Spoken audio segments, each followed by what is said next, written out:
Just kidding. Welcome to Arcam. I'm your host, Ryan, and thank you for tuning in today. I wasn't muted the first 3 minutes. Huge win for me. So, today we're going to be talking about the movie or the documentary Quiet on Set about some of the nefarious happenings that occurred at Nickelodeon. So, we're going to discuss that. We are also going to discuss a mother who left her baby to die while she went on vacation. Uh, Pretty horrific. So that's a real difficult one, and we're going to conclude this by talking about whether or not men should marry former prostitutes. So I don't think my answer will surprise you. Or maybe it will. Who knows? We'll see. So, growing up, I was a pretty big fan of Nickelodeon. I think most 90s kids were. We grew up watching The Amanda Show, all that, Drake and Josh, Keenan and Kel. I mean, that was, Angry Beaver. I mean, all sorts of Nickelodeon shows we watched. And for the most part, when I was young, I didn't notice anything nefarious happening. I was a kid and a lot of that stuff went over my head. But now that I'm an adult and I look back and I see some of the stuff that we were exposed to, I am pretty disturbed. And it's one thing, like, I get it. We were kids and obviously that stuff is going to go over our heads. But I do question some of the adults and how they didn't notice anything afoot. I do think that's an issue, and I want to get more into it. But first, I want to start by pulling up.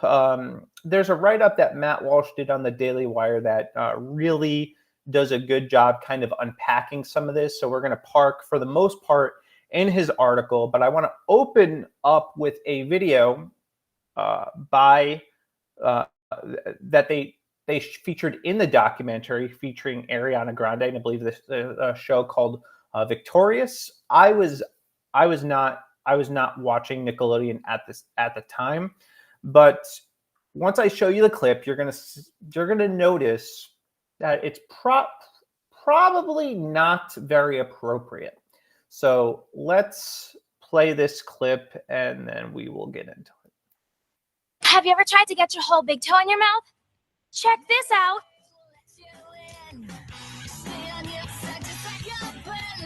Sometimes I wonder if you can get juice from a potato.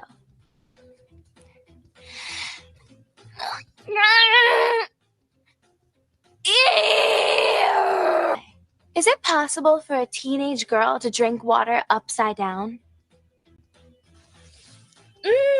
I'm thirsty.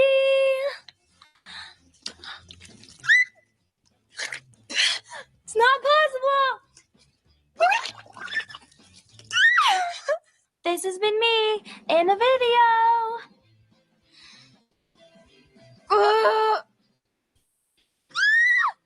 Come on, give up the juice.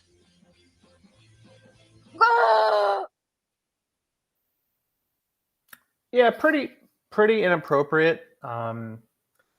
And that's something that would, if you're a kid watching that, probably go over your head. But looking back at it as an adult, it does seem to be pretty problematic, to say the least. And it's worse because of some of the allegations. So I just want to read a little bit of this. So this video received a lot of attention when they surfaced in 2019, and it's important to see them again. To be clear, these videos were posted online by Nickelodeon, which has a core audience of young children. They created content to promote their show on the internet. And these videos are unambiguously, deliberately intended to be as suggestive as possible. Yeah, that's what I'm getting from watching this as an adult.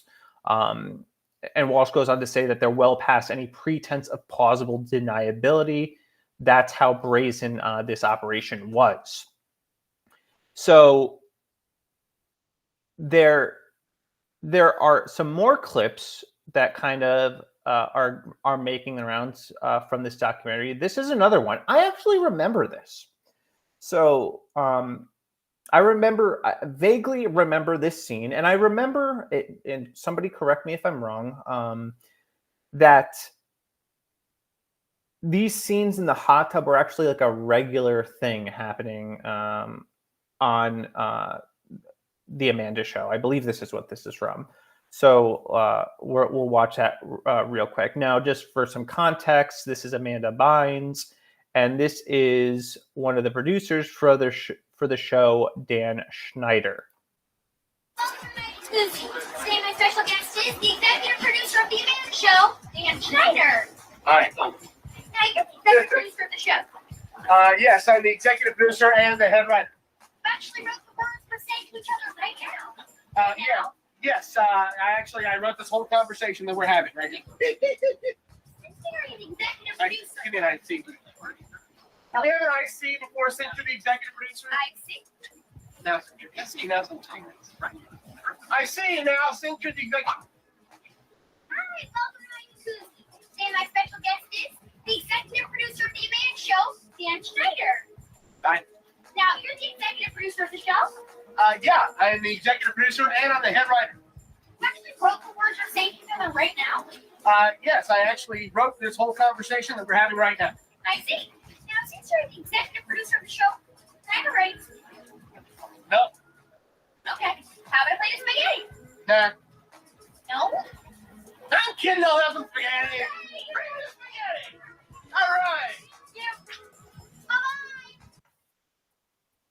Little weird. I don't see why he would write himself into this scene where they're in a jacuzzi together eating. She's in a bikini and they're eating spaghetti. It seems weird, and Walsh goes on to say that as they're in the documentary at some length, this is a very twisted kind of power play. There's no legitimate reason for an executive producer of this show to be in the jacuzzi with an underage actress. And then having her explain to the camera that he controls everything she's saying, it does seem to be a power play. And it's disturbing. There's another one that I want to show you. Documentary Nickelodeon sets, interviews cast members. Oh, so this one is another one. I remember this character, so I'm going to play this scene and then we'll briefly discuss. Hello, citizens. My name is Penelope Taint. So Penelope Taint is a character that Dan created. My name is Penelope Taint. Yeah, I know. He came up with the name Penelope Taint. The taint is a part of the body that's between the penis and the anus. Is that skin there? That's the taint. And Dan had said to us in the writer's room, don't tell what this word really means. He wanted us to keep that a secret. I remember someone from Nickelodeon sitting with us and saying like, oh, does this mean, this dirty thing? And Dan was like, no, why would you think that's like tainted, like you've tainted something? And they were like, okay, man, that is power. That is power, that you can just say you want something and it's done. That's what I thought. So it got on the show, and it's one of those things where it's like, oh, it's a young girl. Yeah, I'll be real with you. I'll be completely honest with you guys. I had no idea what that word even meant until I watched this clip. And you think about these things hindsight, and you're just like, how could somebody deliberately do this to children? And it makes me wonder, it makes me wonder how many things from my childhood that I thought were good, that I thought were fine, that my parents thought were fine, were riddled with some of these sexual innuendos and perverted things that we just don't know about. And there are other movies, unrelated to this and unrelated to the Nickelodeon network that I look back on and I think that's weird. I think of a movie, and maybe some of you might be upset over this, I think back to like the movie of Never Been Kissed, and how Drew Barrymore is pretending to be an underage, I believe she's 16 years old, going to school, reliving prom, and this teacher very clearly throughout, he doesn't know that she's an undercover reporter, and he starts to develop feelings for her, and they start to make it romantic, but he doesn't know. Like in the movie, though, he thinks she's a kid, and there's some inappropriate, things that happen that I think like that's kind of pedo-ish. It's crossing some lines. Then I think that what's the name of the movie? Maybe it was Cash. I think it was Cash. Anyway, this young boy gets kissed by this grown woman at the end of the movie. And it's supposed to be like this sweet moment, but you look back and you're like, oh no, that would have never. If that were to happen the other way, if that were a man kissing a young girl, that would be a serious issue. So you see some of these movies, you look back with kind of a new lens, as you're older, you see things in them that just should have never been in these movies to begin with. There's one more that I want to look at. Because there's another guy, I think his name is Peck, and he has some accusations that are against him. Pickle Boy was this character that returned again and again and again throughout the seasons of all that. Pickle Boy appeared in every episode, and he's often interacting with a celebrity. Hello? Anyone? I gotta get something to eat.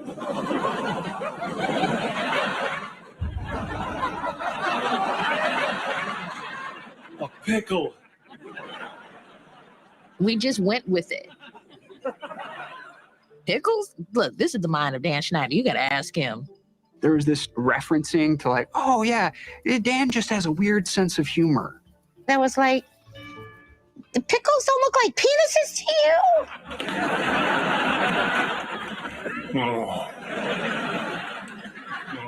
This is a children's television show. Wait, why is this in the show? What is the joke here exactly? There's this weird element of they all were able to pull a fast one and get away with it. And that's a part of the joke. Yeah, I don't even get what's I don't understand the joke. I don't get what's funny about that. I just don't understand it. I also don't understand how there are people that legitimately didn't catch this stuff and be like when you're looking back, watching this being filmed, and he's passing this guy, or Ray Romano, a pickle through this hole, like a glory hole. It does seem pretty inappropriate. And what makes it worse are some of the allegations against Peck.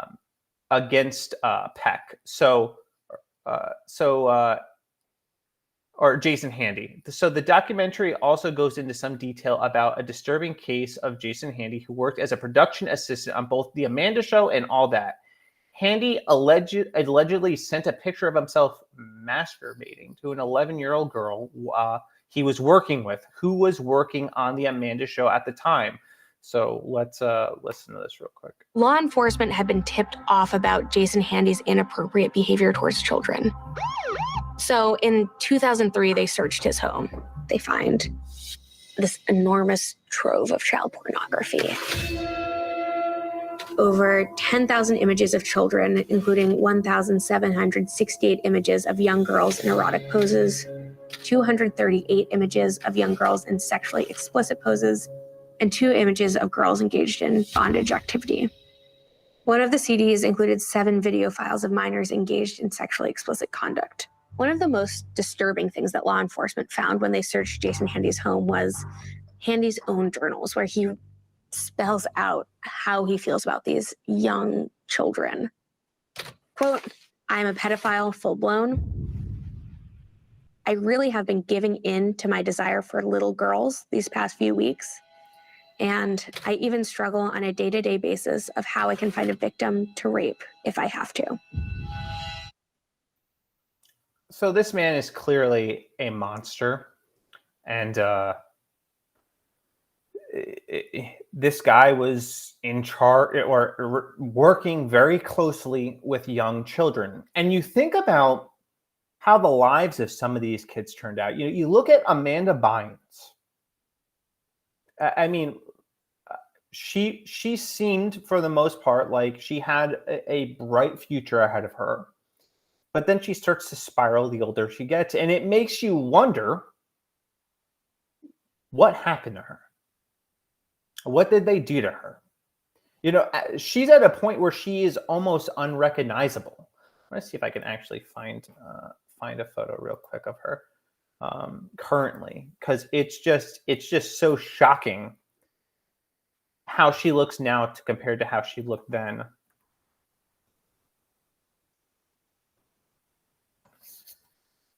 Yeah, this is perfect, actually. All right.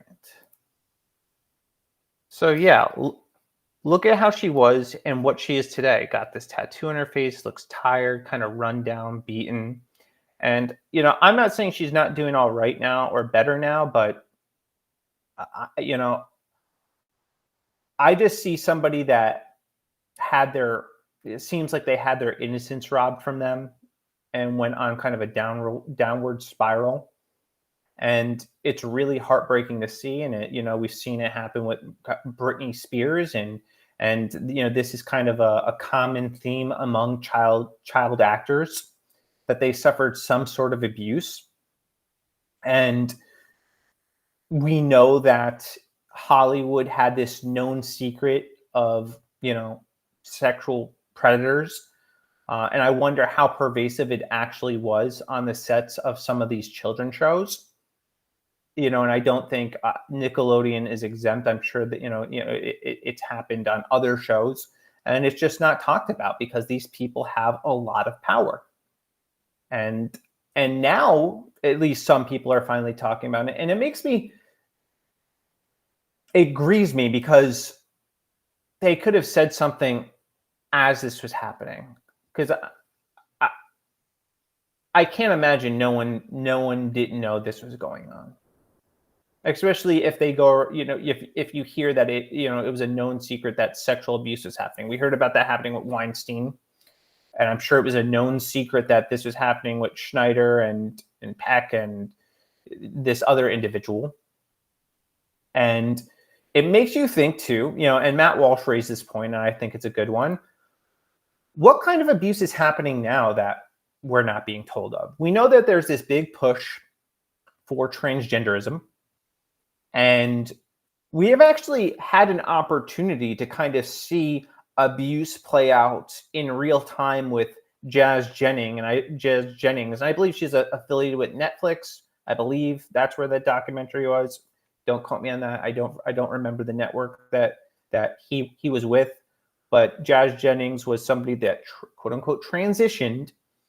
And we've seen clip after clip of Jennings expressing grief and sadness over some of what he has to go through, like dilating and crying, and his mother has fully supported his transition. And it makes you think, like, how many people were goading them on to do this while the mother enabled it, and then it makes you also think of like stuff like this, and what they're brazenly doing.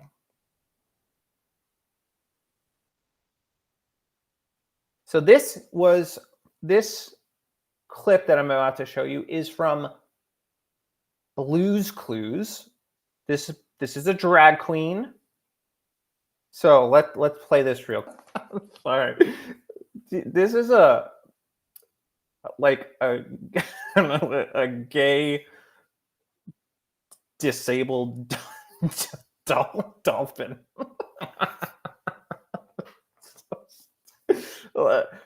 On top of being evil, because it is evil, it is hilarious that it's so absurd that it seems comical. Like if I didn't show you this with any context, it just seems like parody. It doesn't seem real, and that's what makes it so nefarious. because this is very colorful and plays a song that kids are familiar with, so it hooks them, and they're exposed to this cross-dressing thing and normalizing it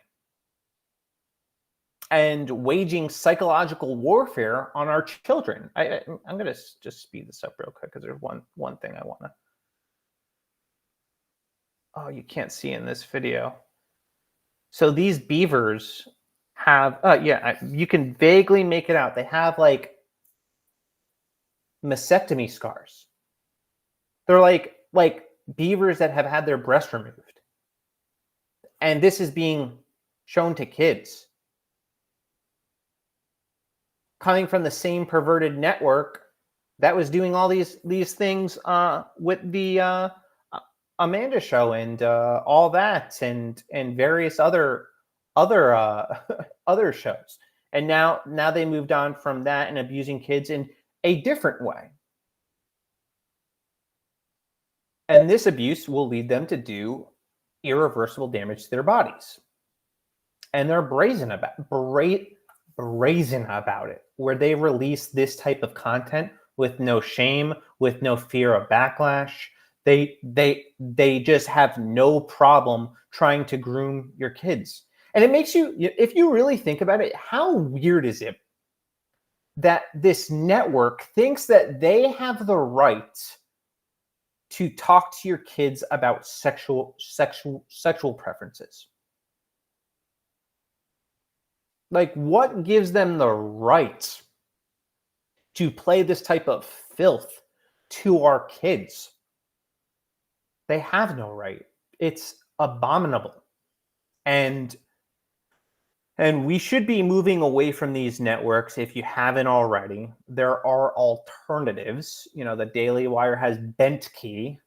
Their children's programming is incredible. Incredible. It's something that I can let my daughter watch, and I don't ever have to worry about her watching anything nefarious. I know all the content's good, and it's not just good, it's great. It's a great content. And I'm not usually, I don't promote things on my channel. I don't really do that. Highly recommend. And they have a full library, great shows, catchy shows that even I sit down and watch with her. And I think they're building something really good. And Lord knows we need it. We need an alternative to this garbage. We need it. Because they're using it to advance their gay agenda, and they're coming for our kids in some of the worst and most evil ways possible. Speaking of evil, this story is heartbreaking on another level, and especially because, like, I'm a dad. I have a baby, and she's about to be 1 year old, and I cannot imagine doing this to a child. So here's the story. Ohio mom who left toddler alone 10 days when she went on vacation pleads guilty to aggravated murder. An Ohio mother whose 16-month-old daughter died after being left home alone in a playpen for 10 days last summer while she went on vacation was sentenced Monday to life in prison with no chance of parole. Crystal Candelario, 32, had pleaded guilty last month to aggravated murder and child endangerment as part of a plea deal with county prosecutors who dismissed 2 murder counts and a felonious assault charge. She should have been sentenced to death. Without question, and quickly. You don't get to do this type of horrific thing to a child and live to speak about it. Like, I cannot imagine what this baby went through. 10 days. I can barely let my daughter cry for 10 minutes. It's unconscionable what type of human being you have to be to do this to a baby. And it does make me highly in favor of the death penalty. I know many people say, oh, that's not Christian. Yes, it is. The death penalty is justice. And justice in this situation would be taking this person's life and removing her from the planet for what she did to this child. So authorities have said that she left her daughter, Jalen, in their Cleveland home when she went on vacation to Detroit in Puerto Rico in June 2023. When she had returned 10 days later, she found the girl was not breathing in the playpen and called 911. Emergency responders found the child was extremely dehydrated and pronounced her dead shortly after they arrived. An autopsy by the county's medical examiner office determined that the toddler died of starvation and severe dehydration. A horrible way to go. And I think being sentenced to prison is her getting off light. And we need to have serious conversations about reinstating the death penalty in cases like this, if it's not already in place. And then if it's not already in place, why wasn't this the verdict that she be sentenced to death? And also, a lot of people say that like the death penalty is not a deterrent. Yes, it is. Yeah, obviously it is. Fear of punishment prevents people from acting on crimes they ordinarily would commit. Is it bulletproof? Does it stop them all the time? No, but it certainly stops a lot. And we know this because of the increased rates of crime in places like New York that have basically become lawless. You assault somebody, you get out of jail the next day, and you're free to roam, free to walk. You do it again. Some people doing these assaults at least 50 plus times, and then you're going to tell me that the death penalty wouldn't be an effective way of striking fear in the hearts of people that even think about doing something like this? Certainly better than what we have now. And even if it wasn't a deterrent, justice demands it. It's just to remove these people from existence. It's just and biblical. Jesus himself was subjected to the death penalty. The thief on the cross was subjected to the death penalty. Do you think, too, that Jesus couldn't get them down, all of them? Of course he did. No, he let it happen. And a truly repentant person, too, by the way, would own that, would acknowledge that they deserve that for what they've done. And there are some Christians that say, but God can't, but we need to give them time to repent. What, you don't think God can move in a constrained time period? You doubt God's power? If they're going to come to Christ, they're going to come to Christ regardless of the length of time. And when justice is delayed, it is the innocent that suffer.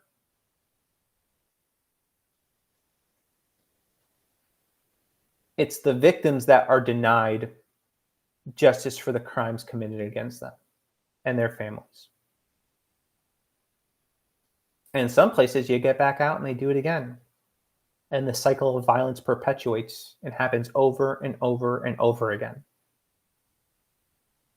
And that should not be allowed. That needs to change. On lighter news, I want to briefly talk about this trailer. Speaking of wokeness, because we were talking about wokeness earlier, so this is a trailer for Star Wars Acolyte, or The Acolyte. And Needless to say, Disney does not learn their lesson. Let's play this. Close your eyes. Your eyes. Someone is killing Jedi. It doesn't make sense. What happened? I sensed darkness.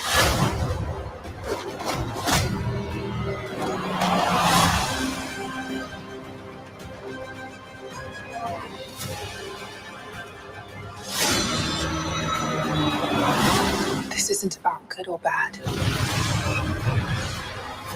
This is about power and who is allowed to use it. What is that?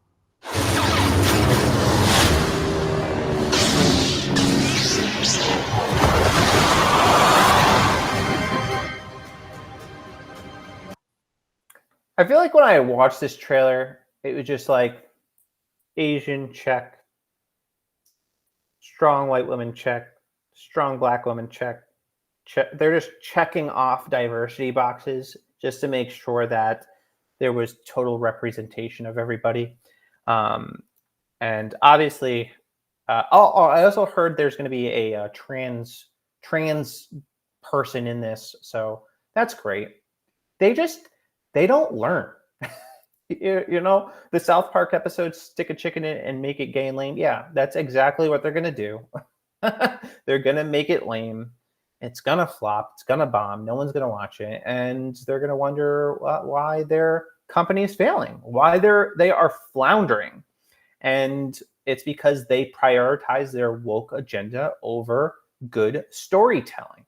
It's why I don't watch really any new Disney shows, because they're all trash and I know what to expect. And it's why I'm actually never disappointed now, because I just expect, oh yeah, it's gonna, of course it's gonna be woke. What? You know, people, you know, I got fooled not that long ago with the X-Men 97. It just looked promising, but I should have known better, because, you know, they slipped wokeness into that too. And yeah, it's hopeless. They are not going to change, even if it costs them money, even if it means betraying their original fan base, even if it costs them everything. They're not going to go back on this. They've committed to it. They're going to sink with their ship. They're going to produce one flop after another, and they will not learn. And you know, even if they want to start going the other way, I just don't know how they do it now. Like, it's so ingrained in their company. How do they recover? How do they root it all out? They would have to fire basically everybody to unwoke their company. And I just don't see how they do it, you know? And it's not just the film division, man. They have wokeness at the amusement parks. They have trans or cross-dressing princesses, men dress like princesses at some of their amusement parks. So you think, oh, well, you know, maybe, you know, their movies and TV are woke, but you go to their amusement parks, it's the same nonsense. You can't escape it. It's everywhere. Which is why we need other companies to rise up and start actually making content to compete with it. And I think this is actually one of the biggest opportunities for conservatives, is that there's so much woke garbage that it should be easy to make quality content that competes with this garbage. It should be easy. It should be like taking candy from a baby at this point, because all you have to do is tell a good story. Hey, Taylor, I see you in the stream, and yeah, he's talking about the Nickelodeon thing. Yeah, it is disgusting, like horrifically disgusting. And that's par for the course. And these companies have traded abuse, and Disney's also no stranger to this type of controversy. They've had their share of allegations, and you know, it makes you wonder too. Like, I believe what's her name? Miley Cyrus came out of Disney. She's another one that went off the rails after she became 18, started acting more wild, or of age. She started acting wild, and they trading one form of abuse for another one, except they're just waging psychological warfare now and injecting all this woke garbage into their stuff and corrupting the minds of our youth. And we as parents need to put our foot down, and we as conservatives, Christians, need to be creators. We need to stop consuming and start creating. Start producing content that is going to challenge the status quo. Start producing content that's wholesome and good and fun and awesome. I know we can do it. I know it because we have brilliant people in our movement, and brilliant thinkers and brilliant minds. We can make better content. I have every intention of doing it. I've already started writing stuff. I wrote a children's book. I'm going to work on getting it actually published. And I need to get, what's the word I'm looking for? I need somebody to do the artwork for it. The illustration. I need somebody to illustrate it. But yeah, I plan on releasing a children's book and writing my own pilot episode of a TV show idea that I have. And there's so many ideas that I have that I'm just gonna start following through and making it happen, because there's too much at stake. This is how we win the culture. We make entertainment. We make television shows that people actually want, that aren't corny and lame. Because I'll be real too, guys, and I probably have said this before, but I think most Christian entertainment sucks. It's just bad. It's just bad. And we could do better. And I think we're starting to see that. I think, say what you want about The Chosen. I know people, nitpick it for theology, but the show is well produced. It just is. It's well done, well written, engaging. Your average person can watch that show and find it enjoyable. And I think another movie that was good, that I actually had a secular friend talk to me about, was The Sound of Freedom. Wasn't super heavy on the faith aspect, but it was present in the film, and it was good and moving and inspiring. And if we continue to make film like this, good quality film where we're putting our heart and our souls into it and telling good stories, not just movies, but TV shows, cartoons, anime is another market that we can try to segue into. I'll tell you what, a lot of people were grieving the death of Akira Toriyama, the creator of Dragon Ball. I can tell you that show, Dragon Ball Z, impacted my life. A cartoon. So it's something that we cannot ignore. We cannot ignore the power of film and television and cartoons and good storytelling. It makes a difference. So I want to conclude this stream by addressing some controversy that's happening in the Twitter space. So recently,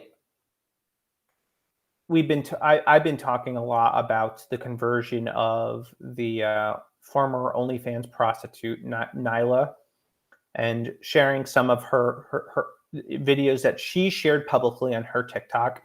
And I don't want to get into the whole controversy there, but it did spark this question that I want to talk about. And the question is, should men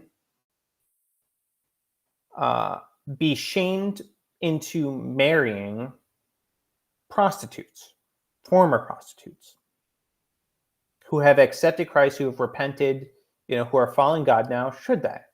And my answer is no. They should not be shamed into marrying prostitutes. Now, at first, I was asking, well, who is saying this? Who is saying that men should marry prostitutes? Because I wasn't seeing it. But a couple of messages were brought to my attention, and there are people actually saying that.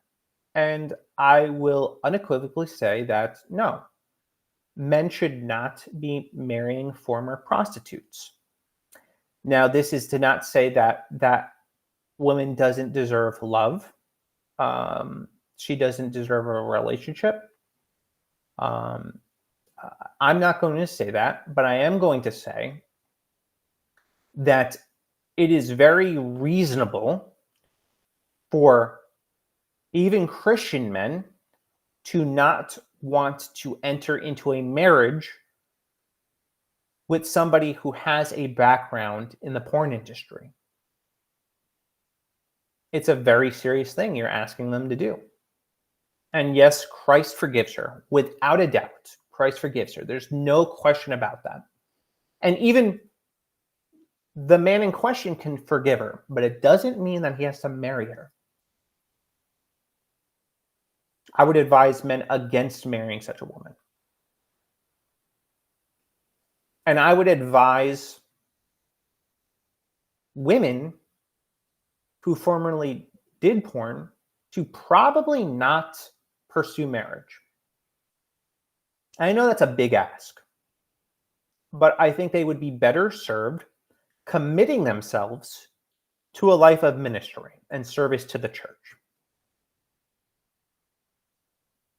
Because when they enter into a marriage, maybe you find a guy that is able to look past it. Sure, there are men that would be willing to look past it, but it takes a very special type of man to do that. And I don't believe that in the back of this man's mind, every time he's going to a social event, every time he's getting together with his friends, every time he's getting together with his family, he's not thinking, have they seen my wife naked online?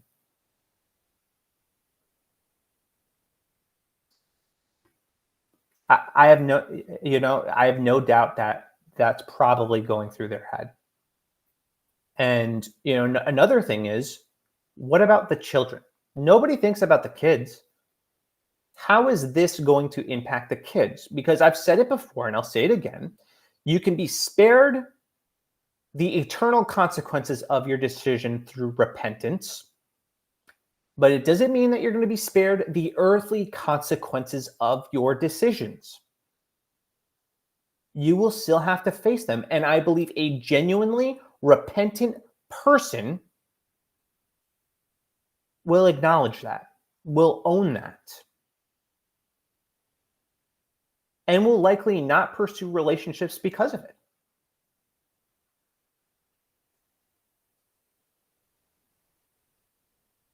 One of the people in the chat is saying, facts, I could not live with that in the back of my mind. Yeah. It's a very difficult thing to ask a man to do.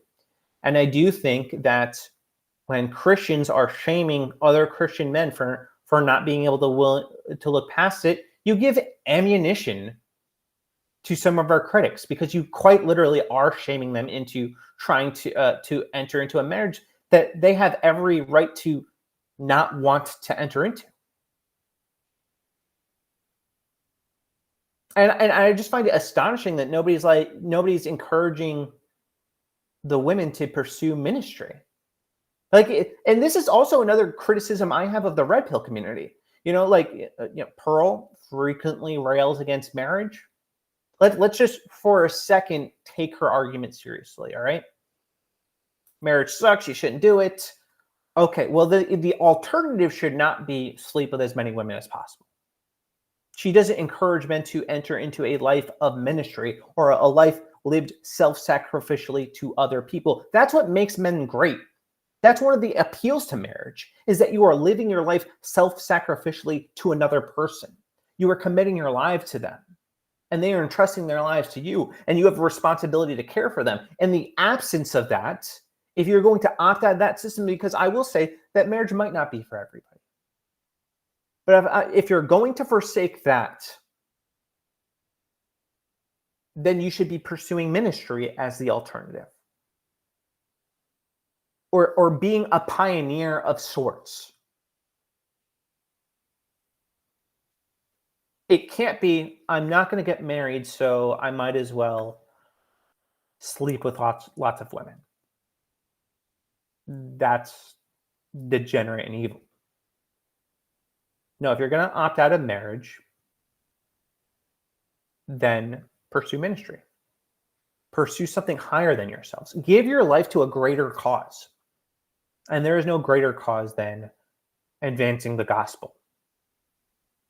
There isn't. And I think that's something that's often missed from the pulpits, is calling men to something higher. Yes, marriage. I highly encourage marriage.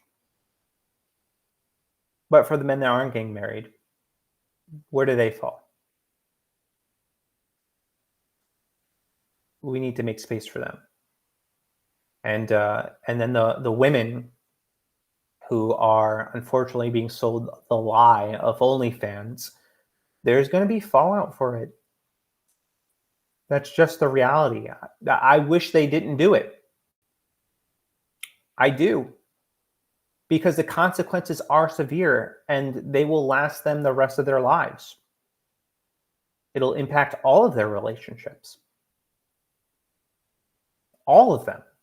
Relationships with their friends, their family, their coworkers, and if they have children, their children. And it's something that really needs to be weighed on the table. Now, if a woman sincerely wants a relationship and a man wants to enter into a marriage with her, they need to be fully aware of what they're doing. And I would advise against having children too. And if you are going to have children, then live in a way where they're not going to be vulnerable to, or people aren't going to find out about that because I just don't think it's going to do them any good. But again, I would advise against it altogether. Pursue ministry. That's a good thing. I don't think I've really heard anybody encourage that as an alternative. Another thing too, because I was talking about this with my wife. She had said, well, if somebody is leaving the porn industry, then their best option, in pursuing Christ, one of their best options would be to marry somebody who has also left the industry. Yeah, I think that would actually work. Both of you have that baggage, you have that shared experience. There's not going to be as much of a stigma when two people who left the industry are dating. I think that's actually feasible and reasonable. And at least, that's a match that could actually work. But when you're not of it, I don't see how it can work out long term. I don't, and men should not be ashamed of not doing, or ashamed into doing that. And it doesn't mean that also these women can't find meaning and purpose. They absolutely can. And I hope more and more women come out of that industry, and I hope more and more men learn discipline and self-control and stop watching them, stop paying for them. Because it's just weird. All right, it's weird. One of the things too, because I used to struggle with this. One of the things that helped me is just thinking about how weird it is, and honestly creepy it is. It's just weird and creepy. And if you feel ashamed about viewing pornography, you should be. You should be. Shame is a good thing, and it should propel you to change and stop doing that behavior and start conforming yourself to God's word and transforming your mind through his word and let him change you from the inside out. But those are my thoughts. Men should not be shamed into marrying former prostitutes. I think that's a given. And we should celebrate the conversion of former prostitutes, because that's a beautiful thing, a win for the kingdom.